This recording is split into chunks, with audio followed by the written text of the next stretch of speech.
ಧನ್ಯವಾದಗಳು ವಿದ್ಯಾರ್ಥಿನಿಯರಿಗೆ.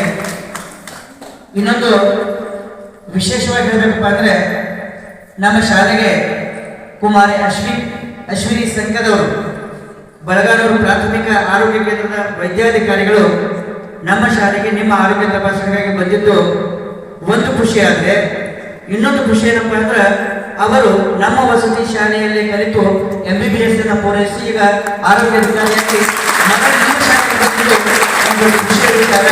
ನಮ್ಮೆಲ್ಲ ವಿದ್ಯಾರ್ಥಿಗಳಿಗೆ ಅವರೊಬ್ಬರು ಮಾದರಿ ಅಂತ ಹೇಳ್ತಾ, ಈ ವೇದಿಕೆ ಮೇಲೆ ಆಶೀರ್ವಾಗಿರ್ತಕ್ಕಂಥ ಅಧ್ಯಕ್ಷ ಅತಿಥಿ ಮಹೋದಯರನ್ನ ನಮ್ಮ ಶಾಲೆಯ ಹಿಂದಿ ಶಿಕ್ಷಕರು ಸಹೋದರಾಗಿರ್ತಕ್ಕಂಥ ಬಸವರಾಜ ಭೂತಿ ಗುರುಗಳು ಸ್ವಾಗತಿಸಬೇಕಂತ ವಿನಂತಿಸಿಕೊಳ್ತೇನೆ.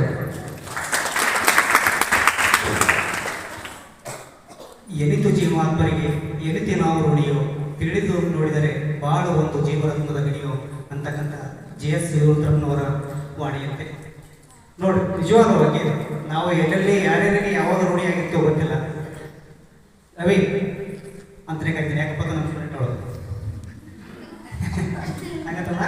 ಉದಾಹರಣೆಗೆ ನಾನು ಮೋಸ್ಟ್ಲಿ ಏನಪ್ಪ ಅಂದ್ರೆ ಇಲ್ಲಿ 2011 ಇಸ್ವಿಯಲ್ಲಿ ಕೆಲಸ ಮಾಡುವಾಗ ಮೋಸ್ಟ್ಲಿ 8ನೇ ತರಗತಿಯಲ್ಲಿ ಓದ್ತಿದ್ರು ಅನಿಸುತ್ತೆ. ಆ ಸಮಯದಲ್ಲಿ ನಾನು ಸಿದ್ಧಿಗಿಂತ